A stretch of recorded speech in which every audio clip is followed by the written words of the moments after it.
श्रीमद् भागवत महापुराण स्कंद 1 अध्याय 1 सरल भाषा में व्याख्या।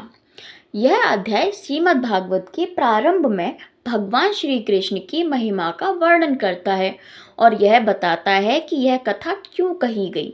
भगवान श्री कृष्ण को नमन। अध्याय की शुरुआत में भगवान श्री कृष्ण को प्रणाम किया जाता है, जो इस संसार के निर्माण, पालन और संहार के कारक हैं और जो हमें सभी प्रकार के दुखों से मुक्ति दिलाने वाले हैं। श्री सुखदेव जी का वैराग्य। श्री सुखदेव जी जो महान ज्ञानी और भगवान के भक्त थे, उन्होंने बहुत छोटी उम्र में ही संन्यास ले लिया था। जब वे घर छोड़कर जा रहे थे तो उनके पिता महर्षि वेदव्यास ने उन्हें पुकारा, बेटा बेटा, लेकिन उन्होंने कोई उत्तर नहीं दिया। उनकी आध्यात्मिकता इतनी गहरी थी कि पेड़ पौधों ने ही उनकी ओर से उत्तर दिया। नैमिषारण्य में ऋषियों का सत्संग। एक समय की बात है जब कई महान ऋषि नैमिषारण्य तीर्थ में एकत्र हुए थे। वहां शौनक ऋषि ने सूत जी से प्रश्न किया, संसार के दुखों से बचने और मोक्ष प्राप्त करने का सर्वोत्तम उपाय क्या है?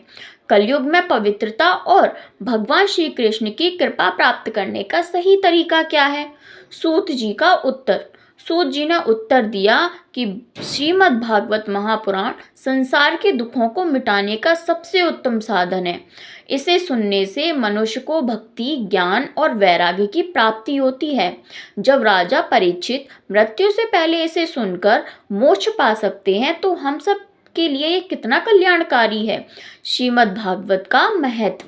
भगवान ब्रह्मा जी ने देखा कि संसार में अनेक साधन हैं, लेकिन जब उन्होंने सब साधनों को तोला तो श्रीमद् भागवत सबसे भारी निकला। इस कथा को देवताओं ने भी प्राप्त करना चाहा, लेकिन यह कथा केवल भक्तों के लिए है। नारद जी और भक्ति देवी की कथा। नारद जी जब पृथ्वी पर घूम रहे थे तो उन्होंने देखा कि भक्ति देवी एक युवा स्त्री के रूप में थी, लेकिन उनके 2 पुत्र ज्ञान और वैराग्य बूढ़े हो गए थे। भक्ति देवी ने नारद जी से पूछा, मैं तो जवान हूँ, लेकिन मेरे पुत्र बूढ़े क्यों हो गए हैं? नारद जी ने उत्तर दिया, कलयुग के प्रभाव से ऐसा हुआ है, लेकिन यदि श्रीमद् भागवत की कथा श्रवण कराई जाए तो ज्ञान और वैराग्य फिर से युवा हो जाएंगे। कलयुग में श्रीमद् भागवत की महिमा। कलयुग में लोग अधर्मी और स्वार्थी हो गए हैं। सत्य, दया, धर्म, तपस्या आदि समाप्त होते जा रहे हैं, लेकिन राजा परीक्षित ने कलयुग को इसलिए स्वीकार किया क्योंकि इस युग में भगवान श्री कृष्ण के नाम स्मरण से ही मोक्ष संभव है। निष्कर्ष।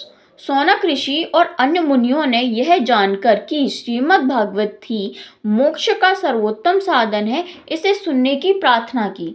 सूत जी ने उन्हें आश्वासन दिया कि वे श्रीमद् भागवत की कथा विस्तार से सुनाएंगे, जिससे सभी भक्तों को कल्याण प्राप्त होगा।